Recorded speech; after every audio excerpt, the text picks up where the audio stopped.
Hello students, आप सभी का हमारे यूट्यूब चैनल में हार्दिक स्वागत है।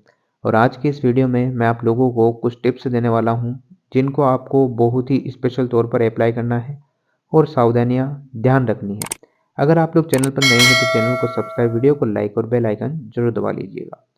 तो इस वीडियो में अपन डिस्कस किस चीज़ पर करने वाले हैं ये मैं बता देता हूँ आपको। जैसा कि बहुत सारे स्टूडेंट्स ऐसे होते हैं जिन्हें एग्ज़ाम डेट आने पर या फिर एडमिट कार्ड आने पर काफ़ी तनाव का माहौल हो जाता है, टेंशन हावी हो जाती है कि सर क्या ही करें, अब तो बहुत बड़ी आफत आ पड़ी है। ऐसा कुछ माहौल होता है, सबका ही होता है लगभग लगभग। कुछ विशेष कुछ ही स्टूडेंट्स होंगे जिन्हों का माहौल ठीक ठाक रहता है, यानी कि नॉर्मल। बाकी तो सबको टेंशन होती ही है, चाहे छोटा सा ही एग्ज़ाम हो। तो आपको करना क्या है वही मैं इस वीडियो में बताऊंगा। ठीक है। जैसे ही आपको पता चला कि एडमिट कार्ड आ गया है, बहुत सारे स्टूडेंट्स का कोटा सेंटर आया है, बहुत सारे स्टूडेंट्स का जयपुर सेंटर आया है। तो अभी से प्लानिंग करनी, मतलब दिमाग ने प्लानिंग करनी स्टार्ट कर दी। तो वो तो नॉर्मल सा प्रोसेस है।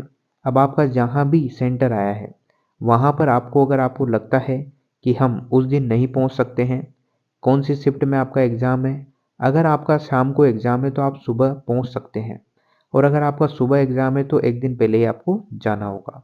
और विशेष तौर पर इस बात का बिल्कुल ध्यान रखना है कि जो टाइम आपका एग्ज़ाम है, जिस टाइम पर आपका एग्ज़ाम होना है, जैसे 9 से 12 या जो भी 3 घंटे का एग्ज़ाम है आपका, ठीक है ना। तो आपको 1 घंटा पहले गेट क्लोज हो जाते हैं, ये तो आपने सुन ही रखा होगा। तो आप कोशिश ये करना कि एग्ज़ाम अगर 9 बजे है तो 7 बजे ही आप एग्ज़ाम सेंटर तक पहुंच जाएं। कैसे भी पहुंच जाओ आप लोग, ठीक है। अगर इस काम में आपने डील दे दी तो आप एग्ज़ाम से भी वंचित रह सकते हैं। हालांकि हम और हमारा ये चैनल नहीं चाहता कि कोई स्टूडेंट वंचित रहे। बहुत सारे स्टूडेंट्स के कमेंट आ रहे हैं कि सर एप्लीकेशन नंबर भूल गए, ये वो। तो आप लोगों से निवेदन है, या तो आप जो हेल्पलाइन नंबर है उस पर कॉल करके आप प्राप्त कर सकते हैं अपने रजिस्ट्रेशन एप्लीकेशन चालान नंबर। अगर नहीं बताते हैं तो आपको यूनिवर्सिटी भी जाना पड़ सकता है, कोटा यूनिवर्सिटी। बाकी जो भी ईमेल जीमेल जिससे भी आपने अप्लाई किया है उस पर खंगालें। आपको मिल जाए तो बढ़िया है, नहीं मिले तो फिर वो खुदा की मर्जी, ये मान लो। ठीक है। अब जो भी मैंने बताया है वो अच्छे से देख लेना। अब आपके पास रिवीजन का भी टाइम नहीं है, बस एक बार ऊपर ऊपर से देख लो जो भी चीज़ें देखना चाहते हो। और पीएमईटी स्टूडेंट ध्यान रखना, ऐसा नहीं है कि आपकी सीटें ज़्यादा है तो आप कुछ भी ना करो। ठीक है। कम से कम ओएमआर सीट में नाम पते अच्छे से भरना। और जो भी तुक्के लगाना चाहो या जो भी आप करना चाहो, मेरे हिसाब से तो सबसे बेस्ट है कि आप अप्लाई करें, हर क्वेश्चन को करने की कोशिश करें। ठीक है। नहीं आता है तो फिर तुक्के लगा दें। पीबीएमईटी स्टूडेंट विशेष ध्यान रखें कि आपको एकदम बिल्कुल सही तरीके से एग्ज़ाम देना है ताकि आपकी मेरिट अच्छी बने। ठीक है। तो ये सारी जानकारी थी। और साथ में आप लोग ड्रेस कोड, और सर्दी का मौसम है तो विशेष ध्यान रखना, ऐसा नहीं कि आप स्वास्थ्य को नुकसान पहुंचा लें। बाहर जो भी शॉप वॉप मिलती है वहाँ पर आप जमा करा देना। बाकी आप कपड़े वपड़े पूरे पहन के जाना, अगर सुबह जा रहे हो, शाम को पेपर है तो भी, क्योंकि शरीर बहुत ज़्यादा इम्पोर्टेंट है, आपका स्वास्थ्य बहुत इम्पोर्टेंट है। तो ये विशेष ध्यान रखनी है आपको। जो भी पेन एडमिट कार्ड में बताया है कि ब्लैक या ब्लू जो भी है वो ले जाना है। एडमिट कार्ड आपको दे, मतलब फ़ोटो कॉपी लेके जानी है।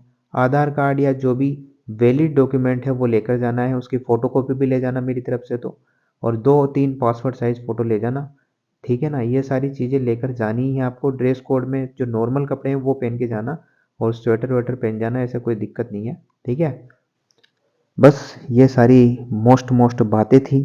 इन्हें आप मोटिवेशन समझें या गाइडेंस समझें या कोई से भी टिप्स समझें, ये आपको पहुंचानी थी, आप तक पहुंचानी थी, जो पहुंचा दी है। ठीक है। अब एक बात ध्यान रखना, जैसे ही आप पेपर देने जाते हैं तो हड़बड़ाना नहीं करनी है। पूरे 200 के 200 क्वेश्चन टिका के आने हैं, अच्छे से गोले भर के आने हैं आपको एमआर सीट में। अब उसके बाद आप लोगों को एक और बात बता दूं, जैसे आप लोगों के अच्छे खासे मार्क्स आते हैं या जैसे भी मार्क्स आते हैं, तो जो भी स्टूडेंट इस चैनल पर जुड़े हुए हैं तो उनसे रिक्वेस्ट है कि वो अपने नंबर शेयर करें, ताकि हम भी और स्टूडेंट्स को बता सकें कि हाँ, हमारे चैनल के थ्रू भी कुछ स्टूडेंट्स को फ़ायदा हुआ है, या उन्हें भी मोटिवेशन मिल सके आने वाले अगले साल में। ठीक है। Thank you so much. Video अच्छी लगी हो तो like, comment, share and subscribe. और बेस्ट ऑफ लक, आप सभी अच्छे से एग्ज़ाम देकर आएँ।